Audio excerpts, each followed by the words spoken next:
What is worship? Is it a song we sing, a moment we feel, or a ritual we repeat? Or is it something more? Worship is not just a sound, it's Christ forming within us. It's not just personal, but a people gathered, united, transformed. It's not empty routines, but a living devotion. Worship is not just responding to the call, it's us becoming more like Him. Because worship doesn't stop when the music fades. It shapes how we live, how we love, how we witness. When we gather, we don't just shape worship, worship shapes us.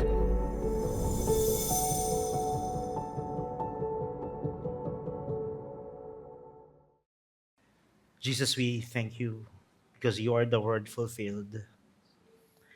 You fulfilled your covenant, Lord, to your people and to your church. Lord, salamat dahil na-experience namin, Lord, yung fulfillment ng covenant na yon. But without it, Lord, wala po kami. Without your faithfulness, without you fulfilling the covenant, Lord, we are nothing.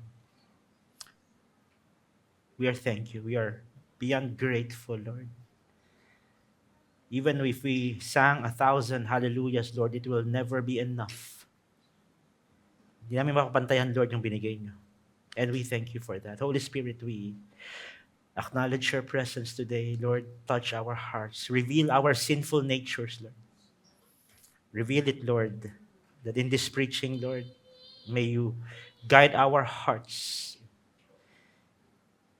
That when we are faced with the truth of your word, Lord, we can come into humility and have that repentance toward you. Thank you, Lord. In Jesus' name, amen. Please remain standing as we read our scripture today. We're going to read Acts chapter 2, 42 to 46.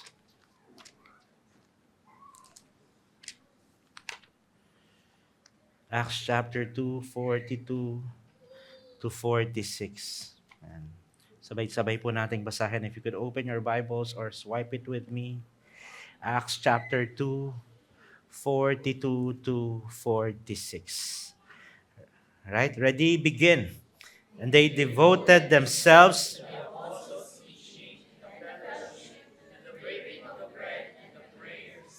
and awe came upon every soul, and many wonders and signs were being done through the apostles.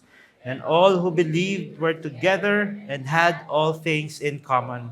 And they were selling their possessions and distributing the proceeds to all as any had need.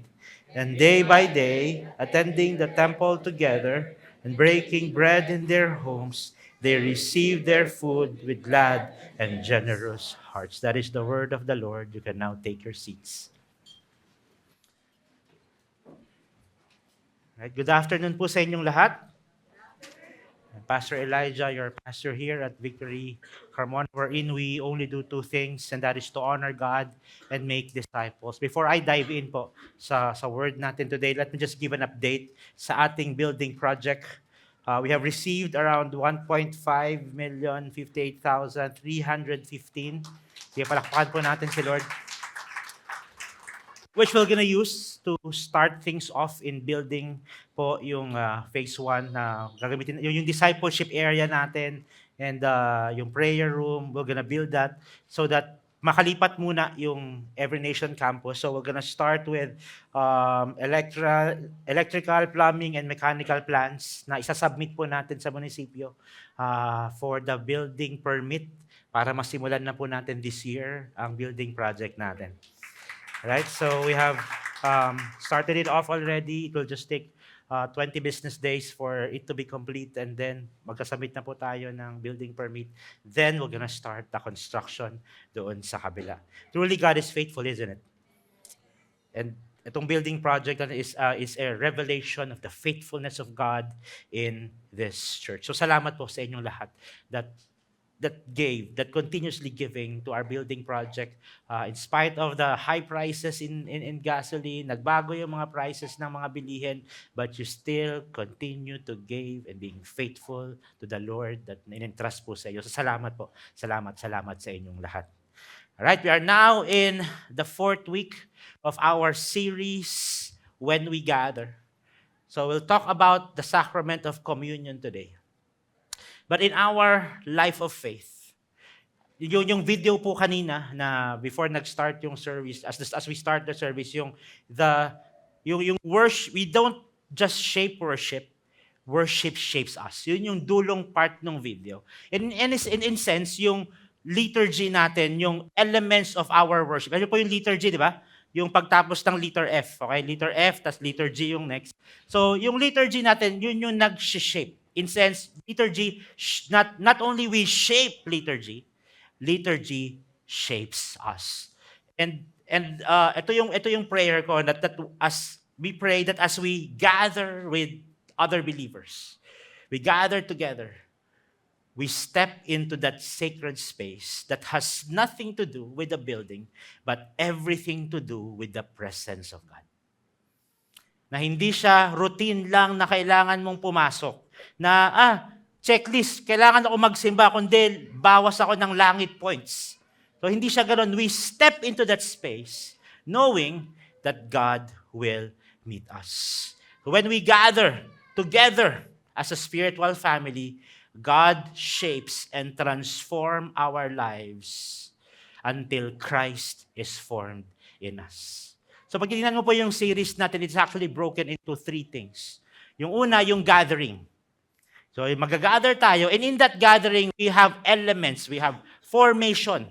May form yung ginagawa natin, which transforms our heart, which reforms our heart, which we receive information.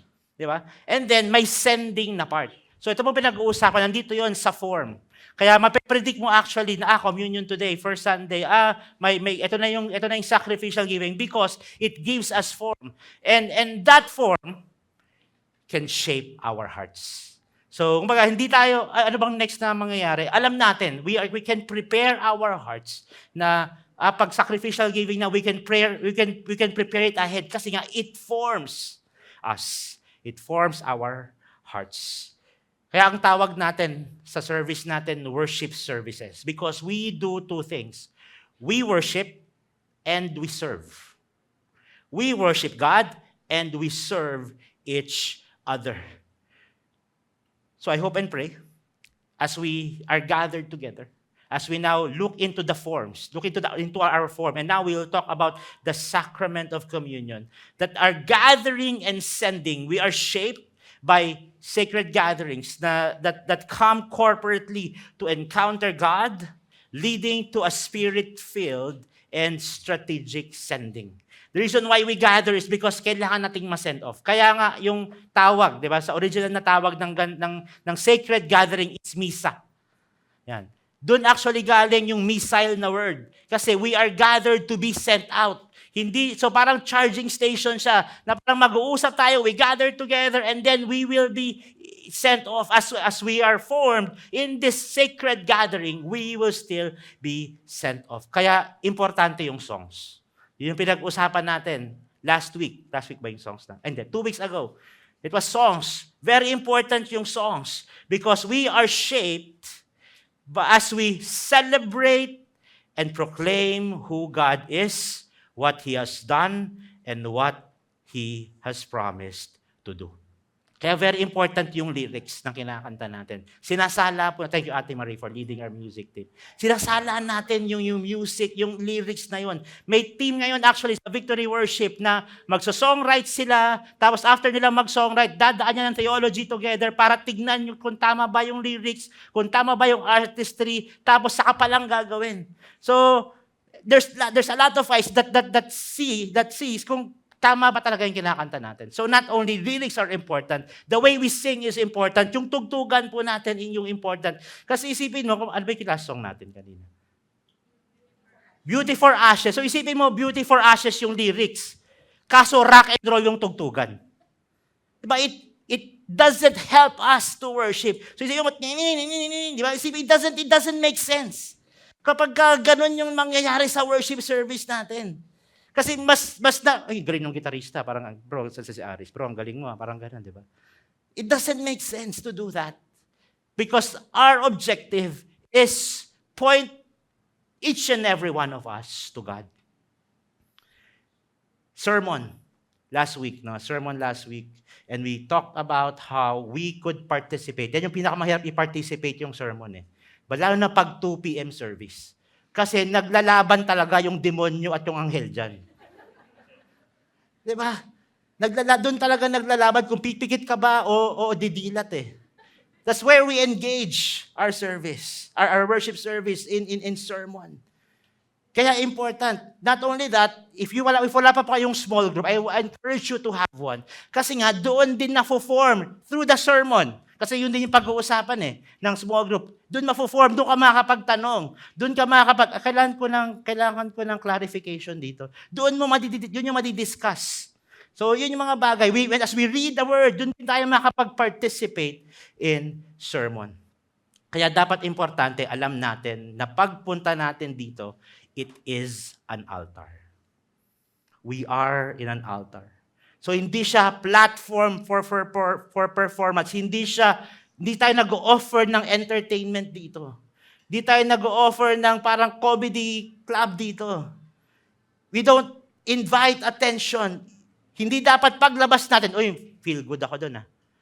Actually, pag pupunta ka ng worship service at nasasaktan ka doon yung parang sabi mo sa small group leader mo, 'di ba, na pag-pray mo naman ako, tapos sinabi ng preacher yung problema. Hindi po minaritest yun. Sabi nga ni Isha nung Friday, anong tawag doon? Chismosero. 'Di ba? Hindi yun yung nangyari because there is revelation of the Holy Spirit. Nire-reveal talaga yun ng Holy Spirit.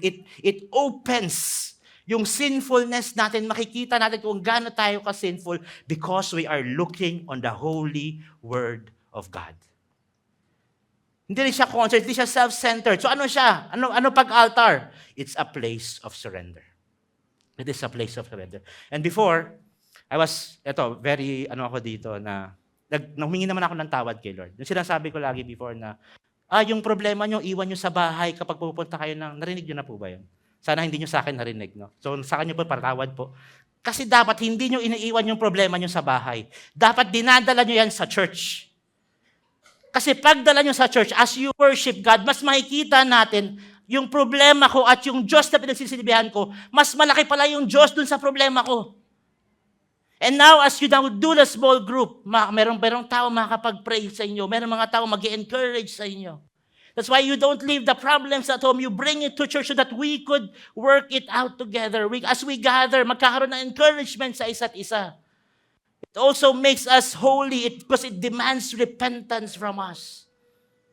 Talagang tatamaan po tayo pag sa preaching, whether we like it or not. Ang advantage nyo lang po, linggo lang kayo tinatamaan. Yung gumagawa ng preaching, mula nung weeks na ginawa niya yung preaching, hanggang kagabi, tinatamaan pa din kami. So kung 2 weeks kami nag-prepare ng preaching, durog na kami ng Sunday. Ganon kahirap. Kaya wag niyo po kaming tulugan. Okay? Kasi nasaktan na po kami, so tulugan niyo pa kami. It also brings us to a place of worship. It's also God-centered. So, I hope and pray na pagpunta natin sa church, it is an altar. It is not a stage. We only have one audience. It is God. So, lahat ng ginagawa natin, it directs to God. One of the examples of how the early church, kung paano ginawa ng early church, is yung binasa po natin in Acts chapter 2, verse 14. Let me just read it. Basahin natin together. Diba? Mag-participate tayo. Ready? Begin. And they and the fellowship to the breaking of bread and the prayers. So in this verse, merong isang main verb. And that is the word devoted. And then, yung devoted na yon, may 4 na bagay silang devoted to. Apostles' teaching yung pinag-usapan natin. Sermon. Today, we'll talk about fellowship and breaking of bread. So, dalawa yung pag-uusapan natin. Next week, we're gonna talk about prayers. Yung word na devoted na yan, medyo na watered down na in our culture.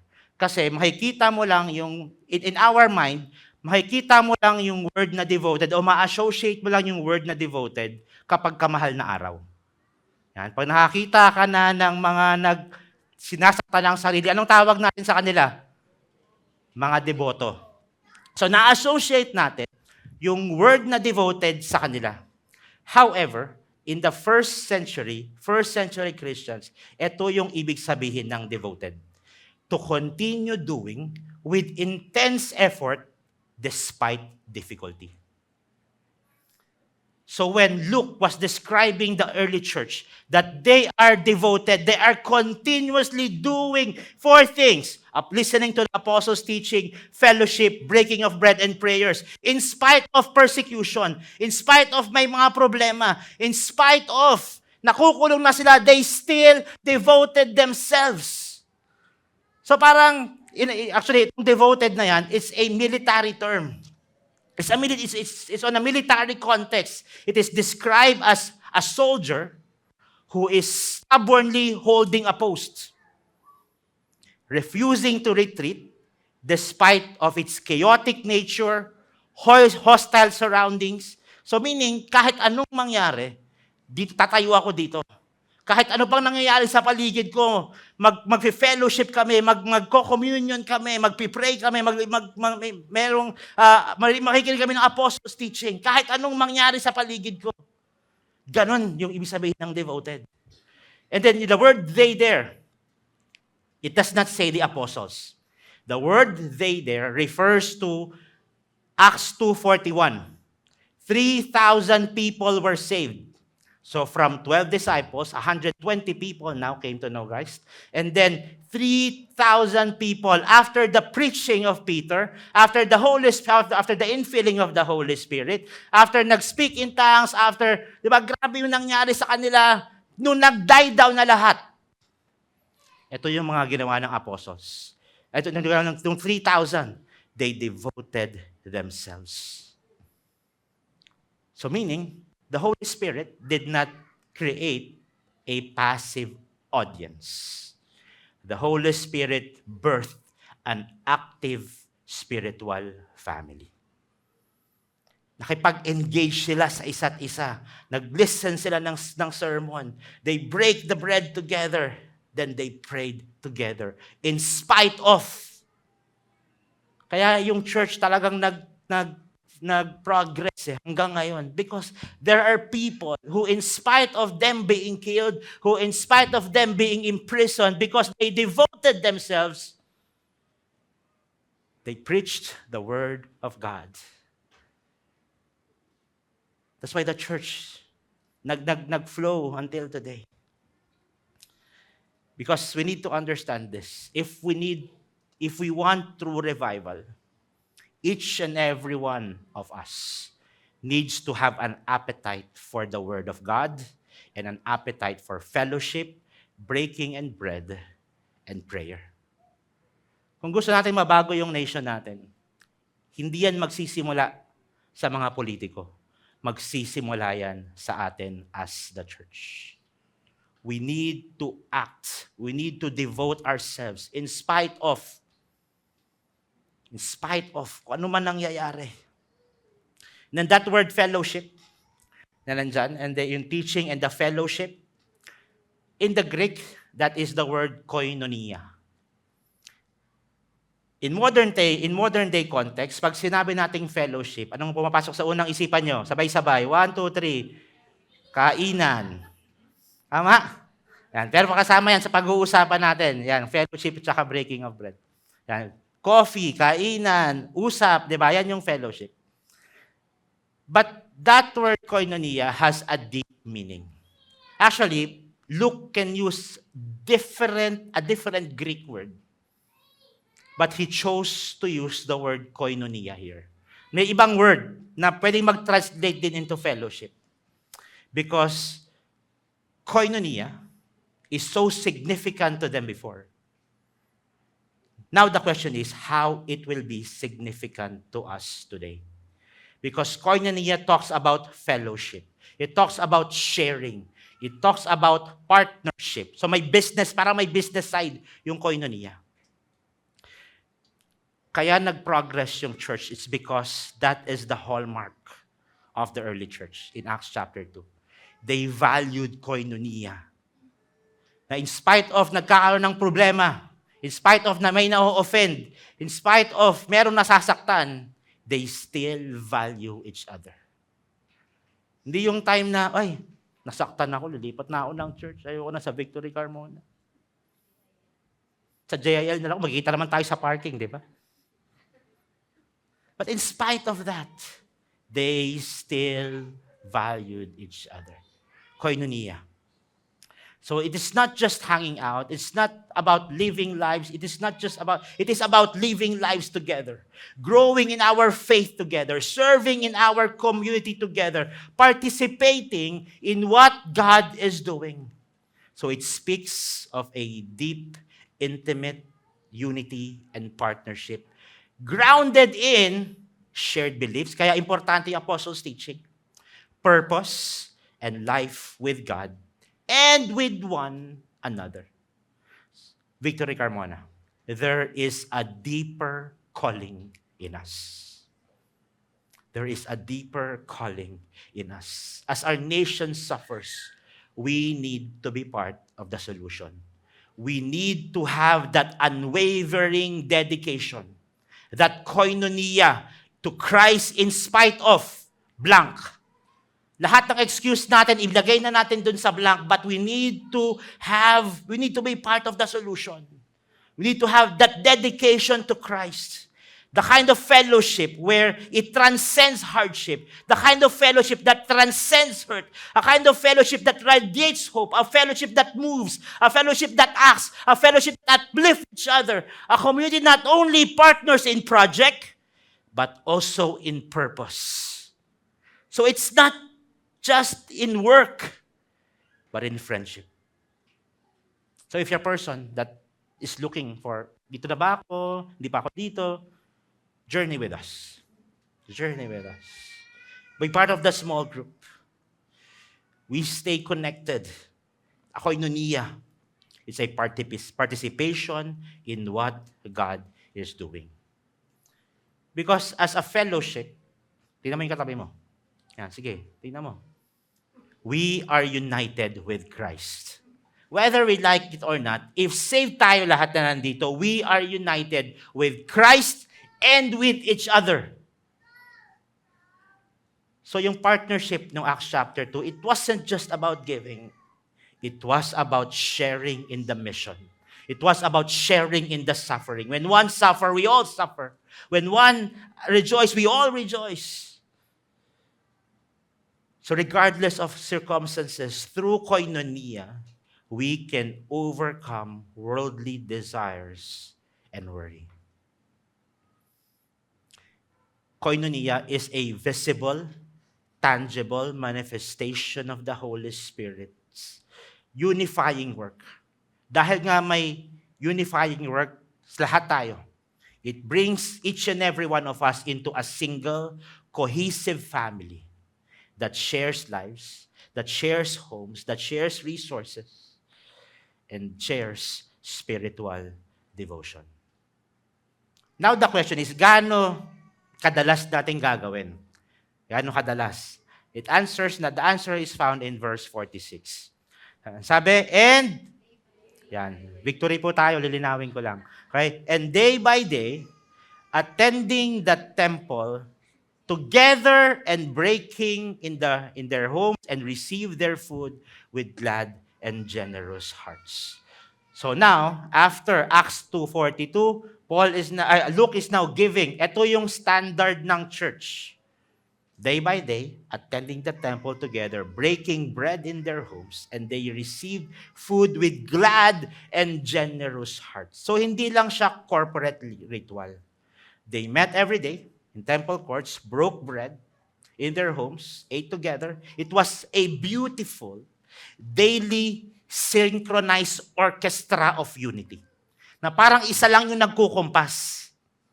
It was just the Holy Spirit na nagkukumpas, and now they lived in a beautiful synchronized unity. Let me give this illustration.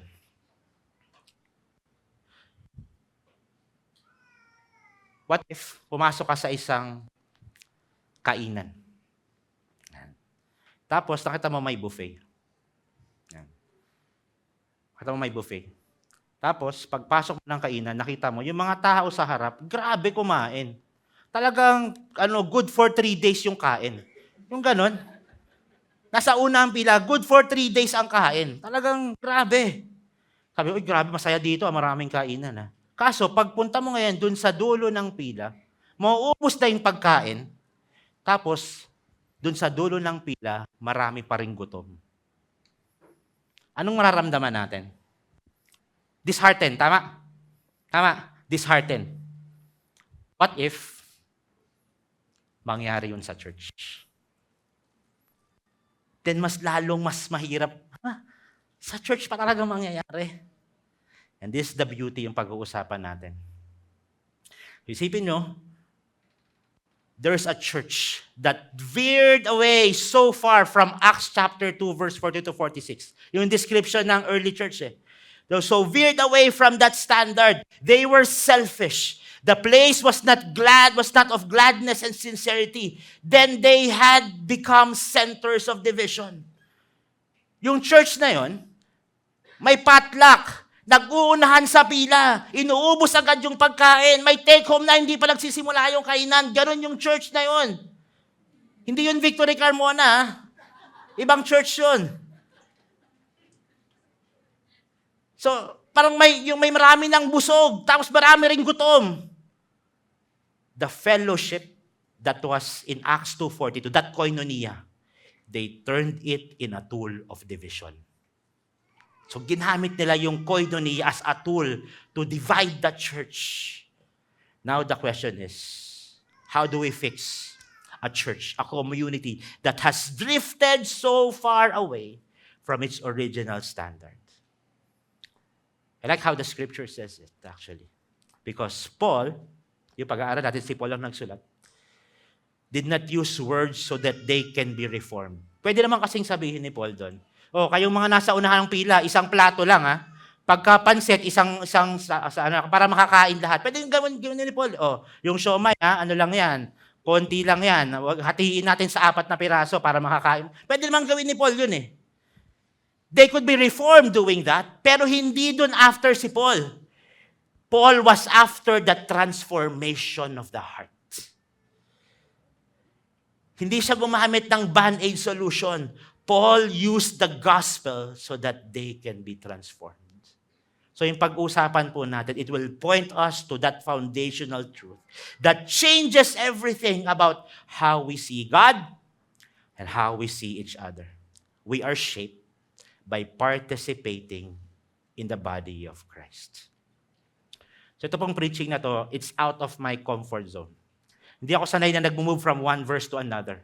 But the preaching needs it. So Paul asked them to do 3 things. So may 3 points po ako ngayon. Hindi ako pointless ngayon. Look back to remember. Look up to participate. Look around to recognize. Paul asked them to look back, to look up, look around. Ready na po ba kayo? Ito pa lang yung preaching. Introduction ko pa lang po lahat ng sinabi ko. Let's go to the word. 1 Corinthians chapter 11, 23 to 26. So yung church na may problema is the church in Corinth. The church was grabe yung giftings. Grabe yung dami ng tao, ang daming magagaling. But they were so divided. Nag-uunahan sa pagkain. Nagtatabi muna bago makakain lahat. Yun yung didiscuss po natin today. So Paul goes to a familiar story. For I received from the Lord what I also delivered to you. That the Lord Jesus, on the night he was betrayed, he took bread. When he had given thanks, he broke it and said, "This is my body which is for you. Do this in remembrance of me. In the same way also, he took the cup after supper, saying, this cup is the new covenant in my blood. Do this as often as you drink it in remembrance of me. For as often as you eat the bread and drink the cup, you proclaim the Lord's death until He comes. Makikita niyo po yung problema ng church in Corinth. If you read 1 Corinthians 11, I think it's from verse 17 to verse 22. Basahin niyo po sa bahay. Kaya ang problema ng church yan. May division, may kung ano-anong nangyayari sa church. So now, Paul gave a solution. We need to look back. They need to look back. So Paul is giving correction to the church in Corinth. Pero yung correction niya, I like how he said it. Because he grounds them to a historical event. The story in the upper room. Kung kailan konti pa lang yung disciples. That story in the upper room, the night of the betrayal. Kaya yun yung start ni Paul, dun sa verse 23. Then he gave an imperative verb that says remembrance. Amen. Do this as often as you drink it in remembrance of me. Diba? Nandyan yung word na remembrance. That word, remembrance, is an imperative verb. So, inuutusan niya si Paul. Inuutusan niya yung church in Corinth. Alalahanin niyo yung story doon sa upper room. In our modern day language, yung remember is very passive. Para siyang moment of silence. Diba? Para siyang nagmuni-muni. But, dito sa Greek ng remember, the Greek word means this, proactively representing a past historical reality, so that yung power, yung lesson, yung values, yung obligations na nangyari doon actively shapes us what we do today. It actively shapes the present.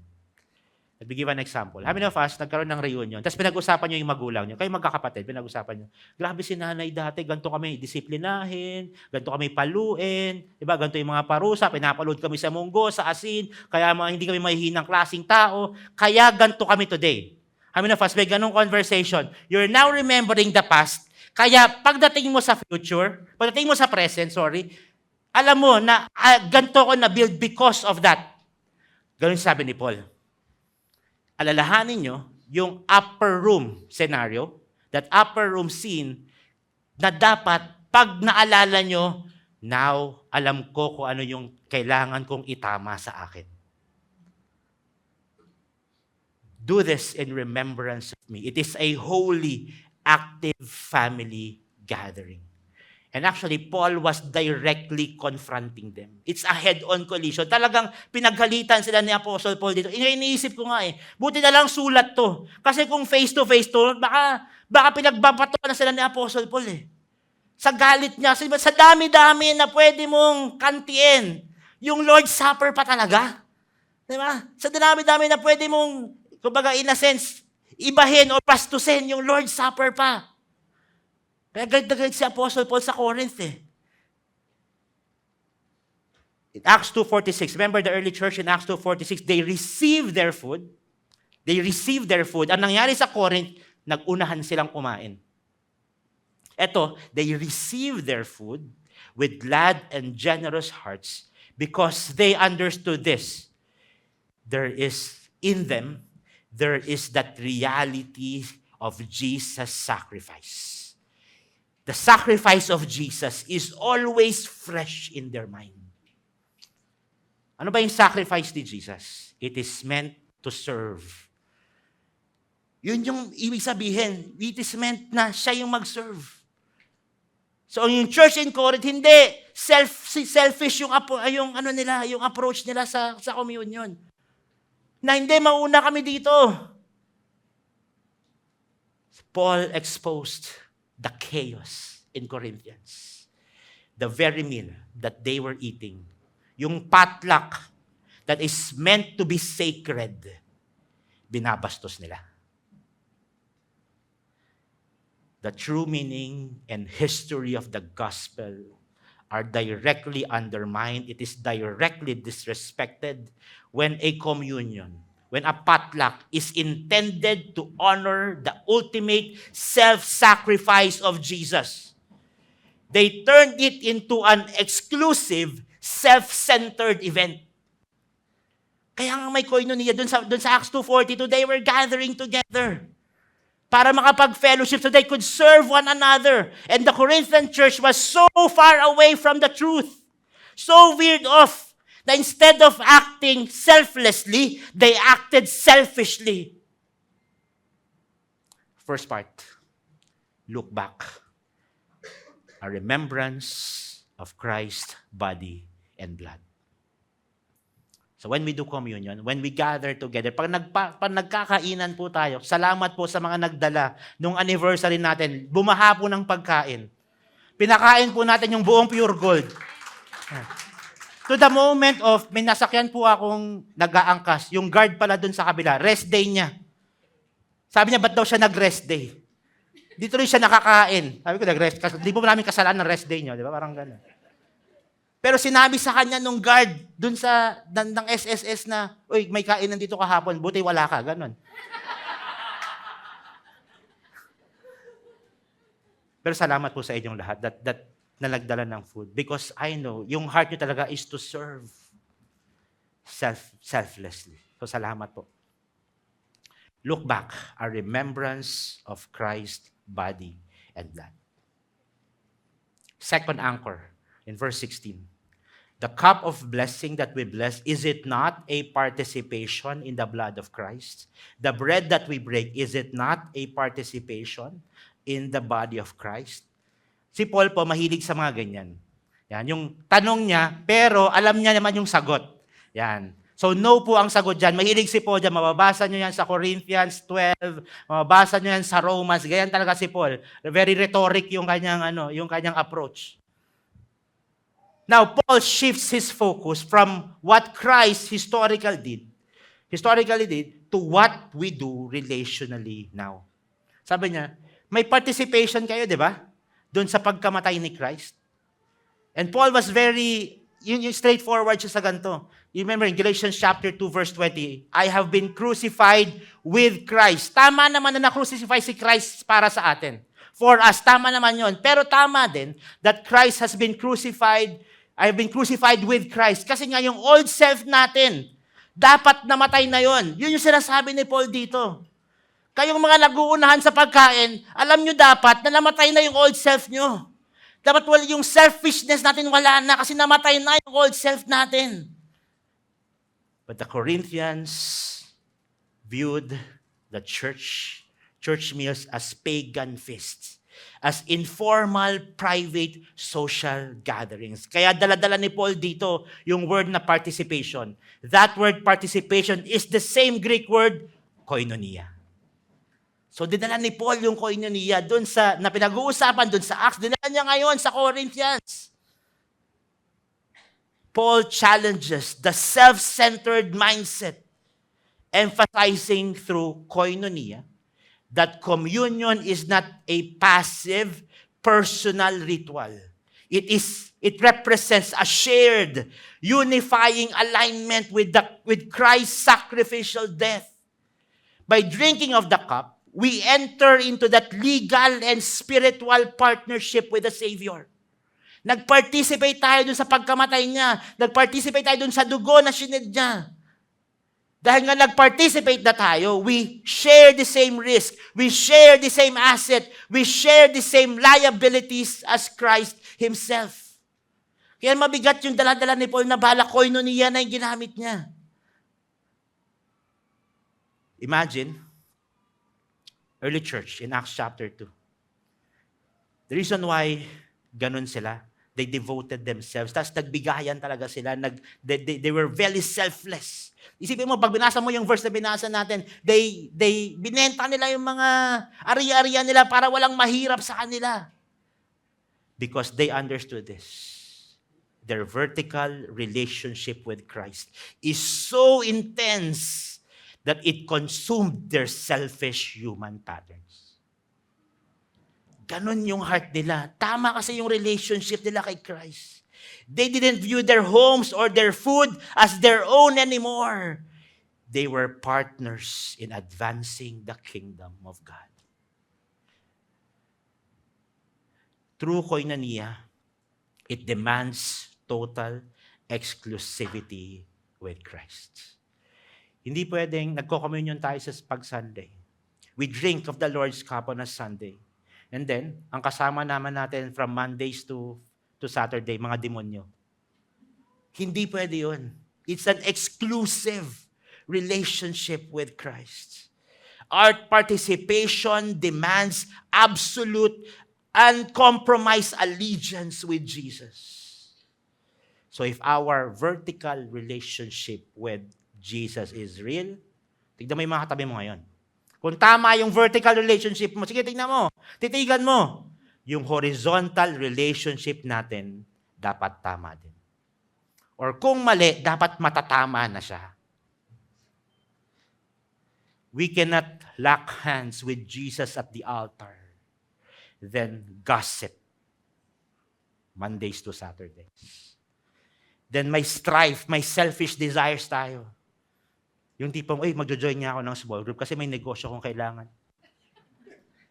It defeats the purpose.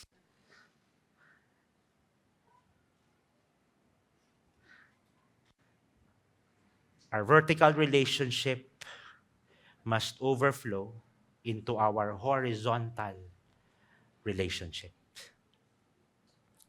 Look back, a remembrance of the body of Christ, of Christ's body and blood. Look up, a reminder of our participation in the Lord's sacrifice.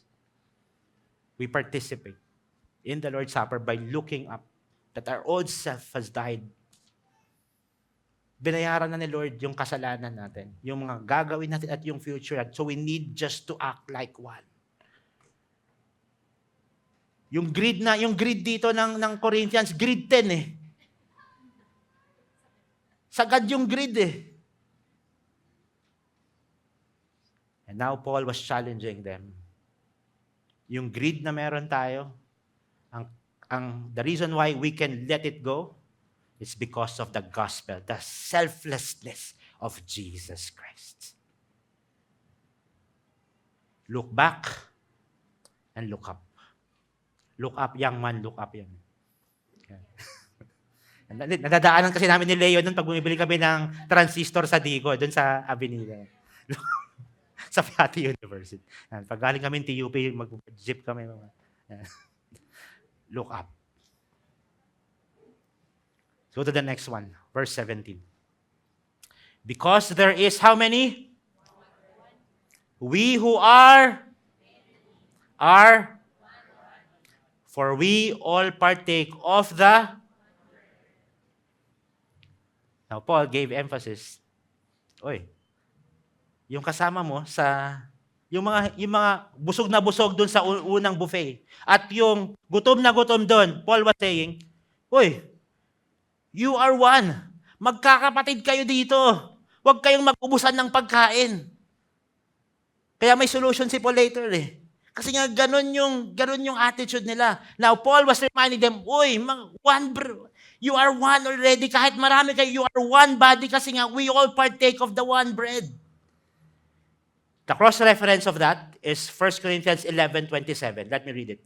Whoever therefore eats the bread, remember the one bread? Okay, ito na yung connection.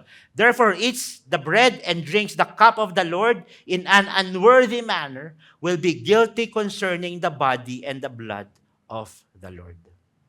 Okay, let me pause on this text kasi before, meron po akong maling paniniwala dito sa verse na to. Dahil sa mali kong paniniwala, yung preaching ko nagkamali na din. Kaya humingi po ako ng tawad kay Lord. Nag-repent talaga ako, Lord, kayo nang bahala dun sa mga na-preachan ko ng mali. Itama nyo na lang po sila, wala na akong magagawa. Okay. Let me align us with this verse. How many of us before, pag nagko-communion, takot kang mag-communion? Yes? Ako, ganun ako. Tapos ganun din yung preaching ko. Mga kasalanan dyan, di kayo pwede mag-communion. Parang ganun, di ba? If you look at the verse, simple English structure is this one. An adjective describes what? A noun. An adjective describes a noun. An adverb modifies what? A verb. With that mindset, look at the verse. Whoever therefore eats the bread or drinks the cup of the Lord in what? Is it describing a verb or is it describing a noun? It's describing a verb, an unworthy manner on how you do it. It does not say whoever is an unworthy person.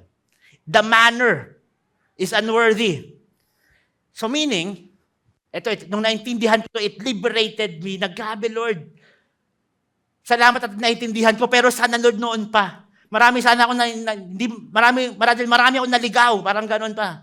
Nagrepent talaga ako, Lord, because this verse is not looking at your personal righteousness because none of us is worthy on our own merits. That's the whole point of the cross. Instead, He is looking at their manner of doing, the conduct. The problem is, these people in Corinth are so self-centered. They were divisive.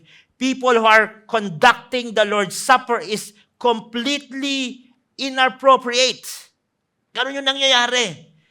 So, to eat in an unworthy manner is using the communion, the sacred meal, about Christ's ultimate sacrifice, and then flaunt your social status. And then practice greed and ignore others. Yun yung nangyayari, doon yung problema sa taas. Yung manner of their doing communion. Hindi sinabi ni Paul, huwag kayong mag-communion. Hindi, mali lang yung communion nyo. Mali kayo pa nagpapatla kayo, nag-uunahan kasi kayong kumain. Maraming nagugutom. Kayo, mga naglalasing pa kayo dun sa communion. Yung sinasabi ni Paul, yung manner of doing communion. And I like how it liberated me so much. Nung nakita ko tong verse na to, just a few years ago, sabi ko, Lord, salamat . Because kung looking at us, kung diba, unworthy, tayo yung unworthy, wala naman talagang worthy sa atin. So kung walang makakapag-communion sa atin, lahat tayo unworthy. But because of the blood of Jesus, we became worthy. Yes, we are worthy, but there is still an essence of unworthy manner in doing it. So ngayon, anong solusyon? They were greedy, di ba? Di ba? Yung tipong socials, potluck, may anniversary ng church. O sige, potluck. Magbibili ako ng lechong manok para malaman nila kung sinong may-ari ng Andox. Pababahayin natin ng lechong manok. Tama naman. Bibili lang, di ba, potluck pero mali yung heart. Ikaw yung bida. Hanggang mangati kayong lahat. Babahan ng manok. Hanggang mag-antihistamine kayo. The manner is unworthy. So anong solusyon? Paul gave the next verse. Let a person, what? Examine himself. Then so eat of the bread and drink of the cup. For anyone who eats and drinks without discerning the body, eats and drinks judgment on himself. And I was looking into this verse. Ito rin yung mali kong prediction. Magkadikit kasi yun . Yung body na akala kong nandyan is the communion.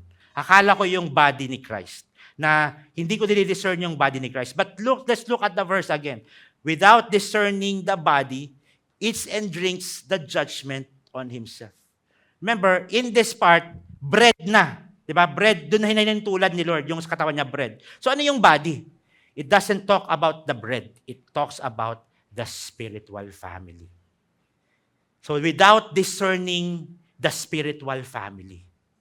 So the body is not the bread, it is the church. We don't discern the spiritual family sitting next to us. So pag potluck ngayon, paano gagawin? Discerning the body. Uy, yung siomay, 15 na piraso lang, 100 kami. How can I now discern the body? Ay, siomay 15. Sige, kayo na lang. Kasi yung siomay, makakain ko naman yan sa bahay. Hahayaan ko na yung next na pumila sa akin na makakain. So isipin nyo, Victory Carmona, ganito yung nangyari pag may potluck tayo. Nakapila tayo, di ba? Ikaw nasa unahan. Tapos pag may nakita kang sumunod sa'yo, oy bro, ikaw nang mauna. Isipin mo kung hindi tayo magutom kasi walang gustong kumuha. Pero yung heart nandun, that is discerning the body. It is a direct collision. Acts 2:36. Kasi dun sa Acts 2:36, with sincere hearts. So there's simplicity, there's clarity, there's a heart completely free from hidden agenda and divided motives. The Corinth, they were so divided that even in the Lord's Supper, they were still selfish. They were breaking the bread, but they were breaking the body of Christ. So there's something wrong with our vertical relationship with the head, Jesus Christ, if you are actively crushing, neglecting His body, the church. Yung tipong nandun ka sa unahan, di ba? Ay, siomay, 15 na piraso na lang. Tukunin ko na to lahat para wala na kayong makain. Kulang din naman eh. Ako na lang makikinabang. Ganon. Yung Corinthians. Nag-uunahan sila. Taking the communion, yet the manner how you treat others sa potluck, differently, it's hypocrisy. I'll be upfront to you, church. Nagagossip ka, you take the communion and then you gossip, that's hypocrisy. You have fellowship, that koinonia, tapos may grudge ka pala sa isa't isa, that's hypocrisy. Pinaalala ni Paul, we are many as one body, for we all partake of one bread. Kaya si Paul, nagput ng series of commands. In this verse, ang unang-una, examine himself. So Paul was saying, look inward. Look inward. However, we don't examine ourselves to determine if we are perfect because we are not. So paano natin i-examine yung sarili natin kung hindi naman tayo perfect? Alam natin mag-fail tayo eh. Ba't kailangan pang examine yung sarili natin? Instead, we look within us to see if our true intentions are pure.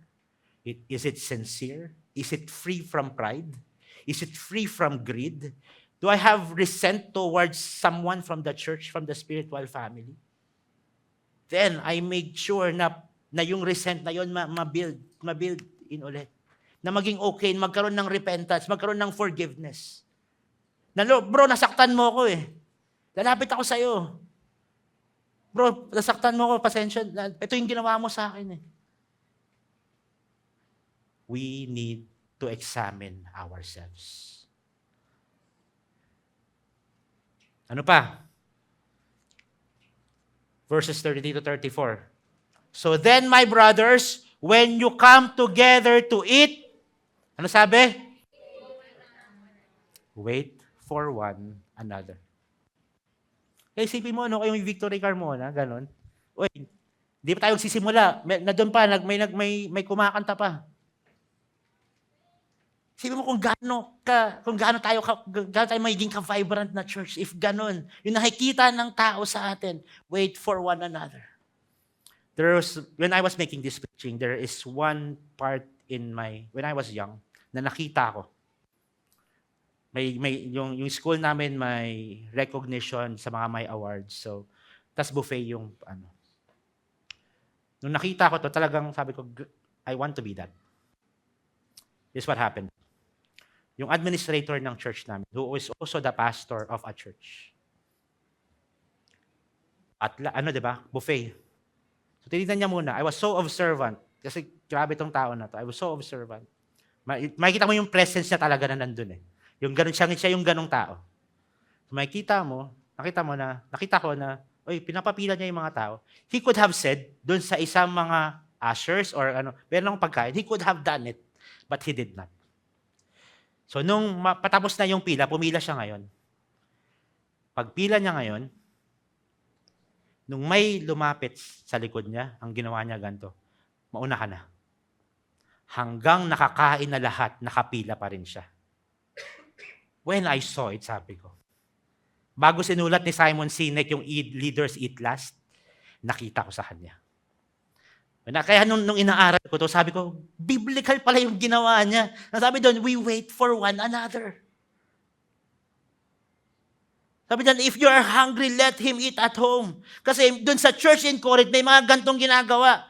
Potluck, dadalhin nila ifo-flaunt nila yung daladala nila doon sa spiritual family. Pero doon, kakainin din nila lahat. Sabi ni Paul, bakit hindi nyo kinain yan? Baka patay gutom ba kayo? Dapat kinain nyo yan sa bahay nyo. So Paul was very direct doon sa Corinthians. Galit na galit siya dito. Communion kasi. It's meant to be a sacrifice. Pero ang ginawa, they flaunt it. So ito po yung sa atin. Look inward, di ba kanina? Ngayon, look outward. When we come together to eat, wait for one another. Huwag tayong magunahan. Like the early church, they received their food with glad and generous hearts. They ensured that the community moves together. They ensured that the community eats together. They ensured that no one is left behind. Look back to remember. Look up to participate. Look around to recognize. We have looked back in remembrance of His grace. We have looked up in participation with His life. We have looked around in recognition of His people. When we gather, we don't just shape the liturgy shapes us. We don't just shape the songs. We don't shape the sermon. We don't shape the gathering and we don't just shape the gathering and sending. We don't just shape the communion. It shapes us. So yung mga elements ng ating worship service, para yung panday, parang blacksmith. Na tayo, para tayong raw iron. Yung raw iron, hindi yan masishape pagka nandun lang yan sa gilid. Tama? Anong kailangan sa raw iron para ma-shape? Paulit-ulit, ilalagay sa apoy at papaluin. Paulit-ulit, ilalagay sa apoy at papaluin. So our gathering, our sending, our songs, the sermon, the communion is God's holy tool for us, His church. Kaya kung ako lang po masusunod, every Sunday tayo magko-commune para maalala natin na hindi tayo mag-uunahan sa pagkain. Magagalit lang si Karen sa akin eh.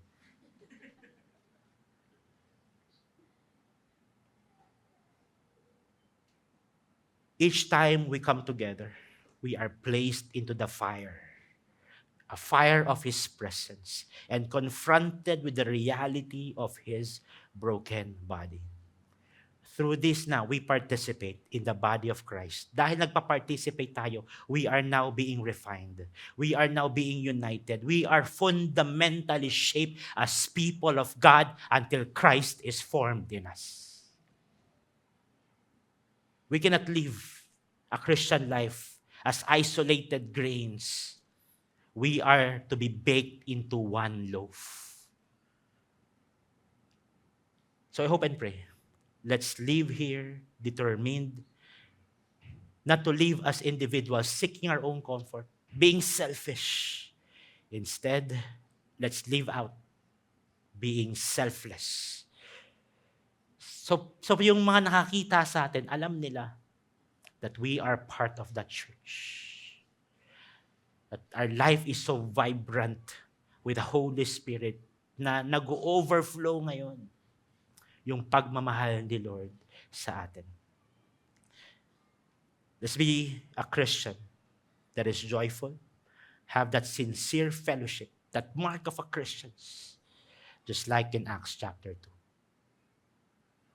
So we are shaped, remembering, and participating in the sacrifice of Jesus and recognizing the church as the body of Christ. remember. Look back to remember. Look up to participate. Look around to recognize. So magko-communion po tayo, but we'll do it differently. So tayo po tayong lahat. I want you to find 4 people. So mag-group kayo into 4. Sige. So yung mga talikod na lang kayo para mas madali. Sige po. Sige, group into 4. 3 to 4. Yan. 3 minimum, 4 maximum. Okay na? Sino pa po walang kagrupo? Sige, taas po kayo ng kamay. Hihintayin po natin kayo. We will wait for one another. Meron pa pong walang kagrupo? Okay? Kung wala na po, our usher will now give the communion. So yung kukunin nyo pong elements, hindi po yan para sa inyo. Okay? So wag nyo pong tanggalin sa plastic yung bread. Okay? So sige. As the ushers now give the elements, sige. So pag wala pa po kayong element, magtaas lang kayo ng kamay so our ushers can give the elements. Okay?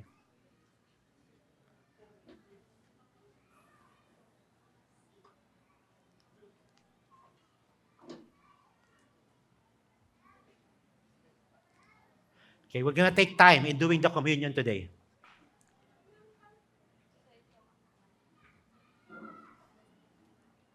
Okay? Okay na po, meron ng communion lahat. Sino pang wala? Eto, meron pa dito sa gitna, saka dun sa dulo.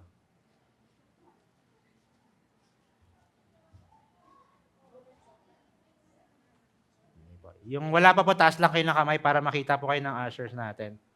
Ito sa harap, kuya.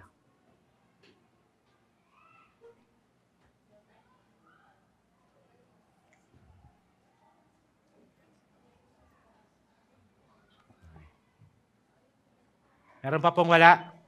Lahat meron na? Okay. Tingnan niyo po kami. We're gonna, anong tawag doon? Demonstrate kung paano tayo magko-communion today. Okay. So your group, 3 to 4, di ba? So mag-assign na kayo ng unang taong magko-communion. So you have the communion elements. Tapos, yung katabi nung una, pahawak nyo muna sa iba, yung communion elements niya. And then, ganito po yung gagawin natin. We're gonna serve each other. Okay? So, hawak mo yung communion mo. Ito yung sasabihin po natin. Yung may hawak ng communion, the body of Christ that was broken for us, the blood of Christ that was shed for us, and then magre-respond yung pinagbigyan mo ng communion. Thanks be to God. And then ibibigay nyo po yung communion and then magko-communion siya. Okay? Sige. Okay. Okay, so pag na-communion na siya, so nakapag-communion na si Scott, ano yun?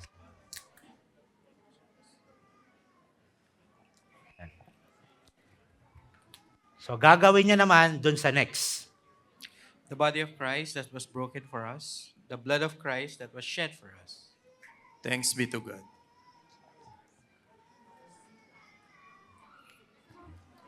Hanggang sa makaikot doon sa original na nagbigay ng communion.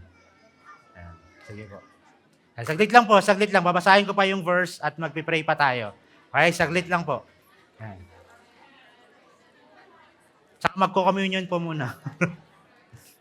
The body of Christ that was broken for us, the blood of Christ that was shed for us. Thanks be to God.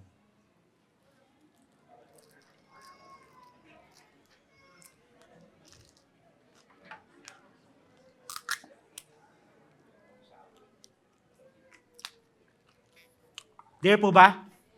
Okay. Let me just read.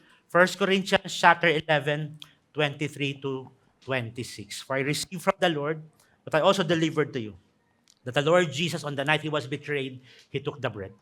When he had given thanks, he broke it and said, "This is my body, which is for you. Do this in remembrance of me." In the same way also, he took the cup after supper, saying, "This cup is the new covenant in my blood. Do this as often as you drink it in remembrance of me. For as often as you eat the bread and drink the cup, we proclaim the Lord's death until he comes." Let me just pray for each and every one. Father, we thank you for sending your Son our Lord Jesus Christ, as we partake of the bread, we remember and participate in his body that was broken for us. Thank you for letting him take our place in receiving the judgment that we deserve because of our sin. We also recognize that all of us who partake of the bread today are one and are all part of his one body, the church. We also thank you that through his blood that was poured out to cleanse us from all our sins, we thank you that through faith in him we are now holy, we are now righteous and pure before your sight.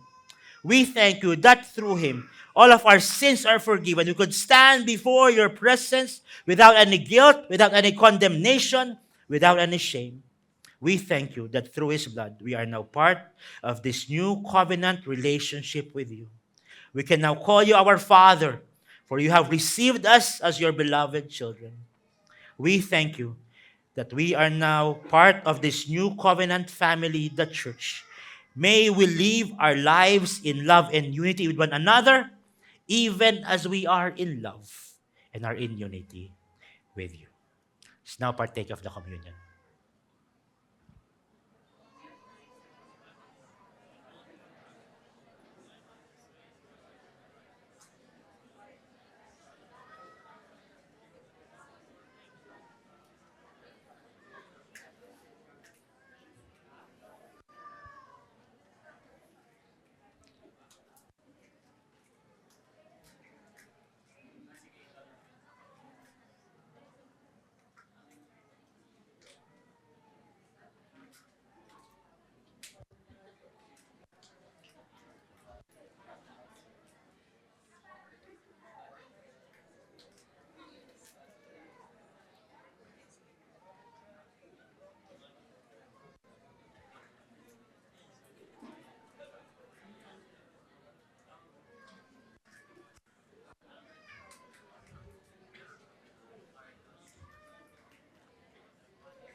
Take your time. Huwag po kayo magmadali. We're gonna wait for you.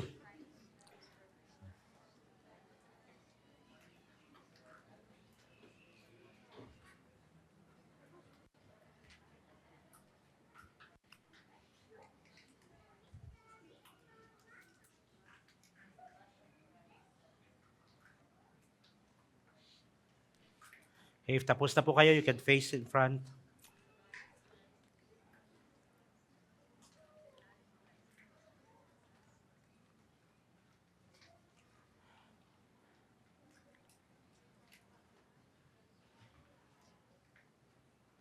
How many of us, grabe no, ganun pala mag-serve each other.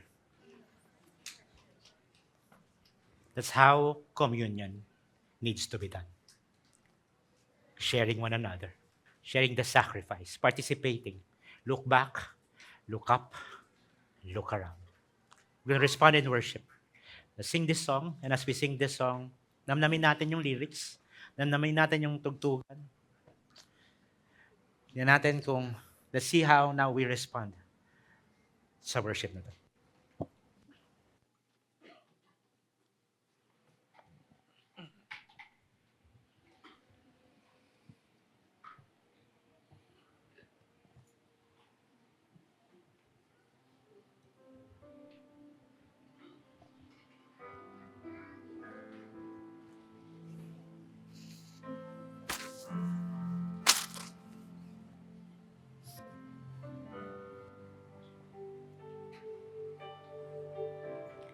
On the night he was betrayed, he broke bread and gave thanks.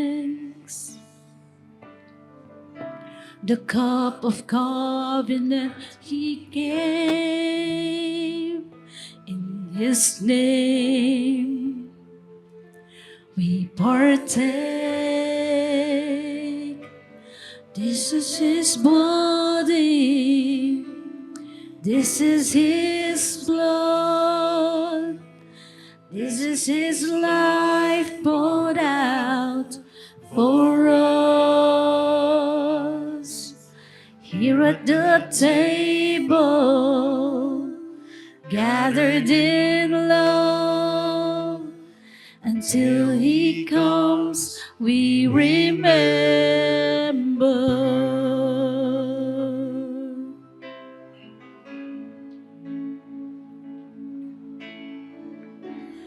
On the night you were betrayed,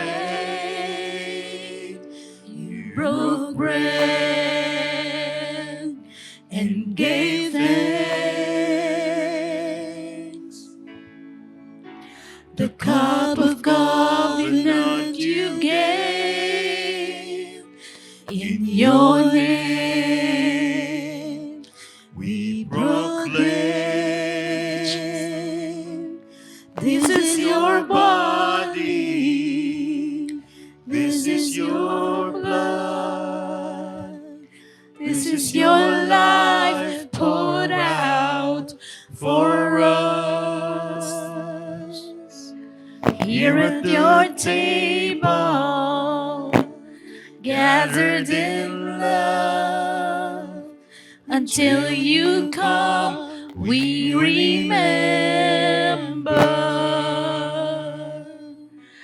This is your body. This is your blood.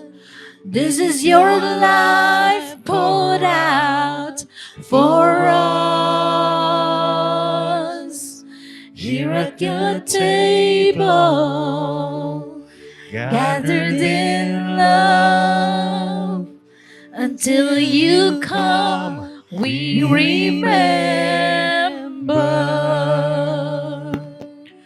Until you come, we remember. Until you come, we remember.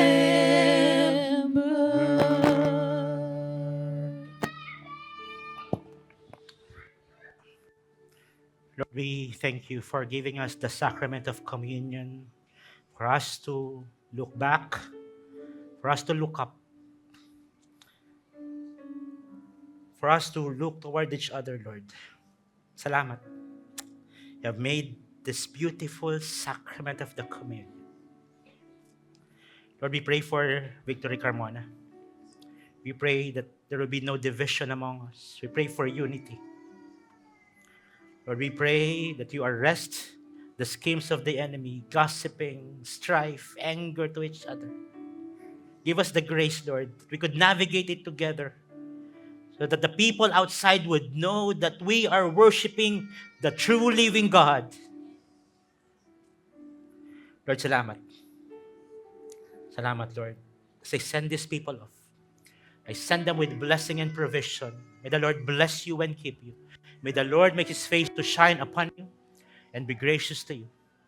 May the Lord lift his countenance upon you and give you peace. You are now sent off as disciples of Jesus Christ who will look back, look up, and look around, because we are one body of Christ.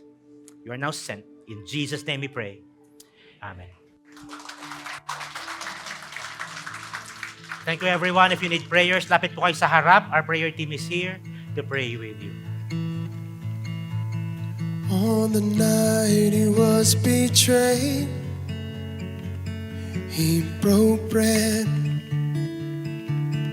and gave thanks. The cup of covenant he gave. In his name we partake.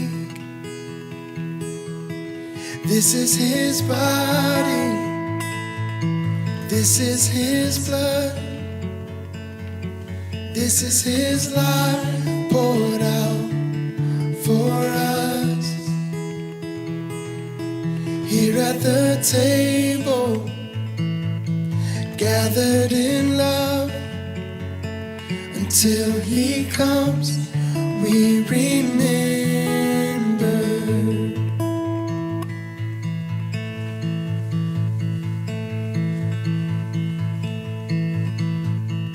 On the night he was betrayed,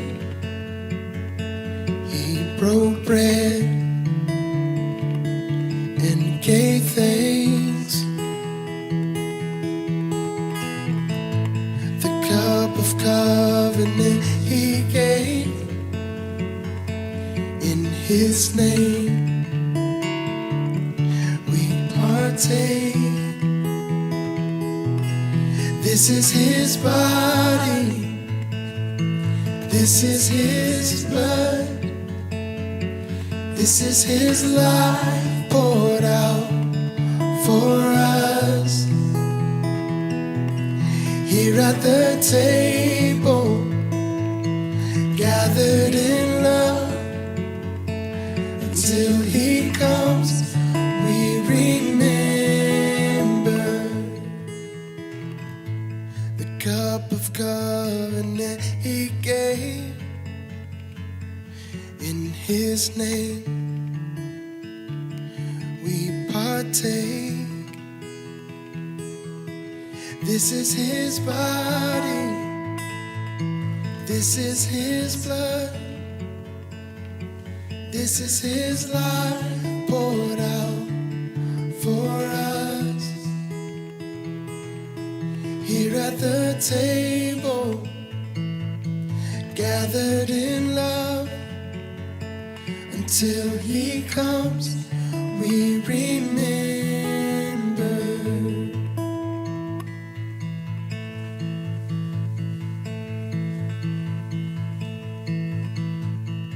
On the night he was betrayed,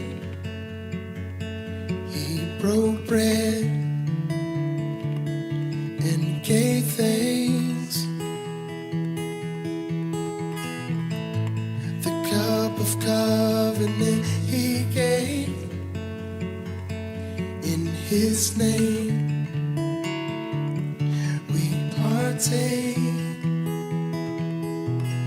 This is his body, this is his blood, this is his life poured out for us.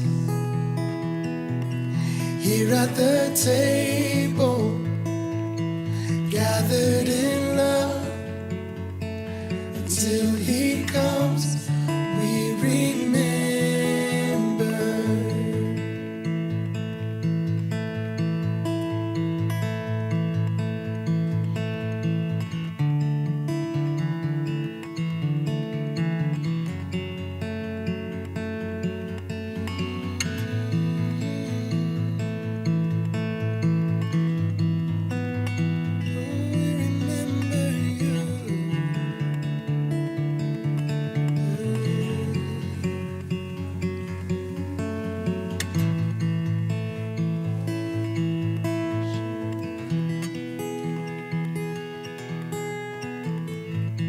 On the night you were betrayed, you broke bread and gave thanks. The cup of covenant, You gave your name, we proclaim. Yes, this is your body, this is your blood, this is your life poured out for us. Here at the table, gathered in love, until you come, we remember. Oh yeah, this is your body, this is your love. This is your life poured out for us. Thank you, Jesus. Here at the table, gathered in love until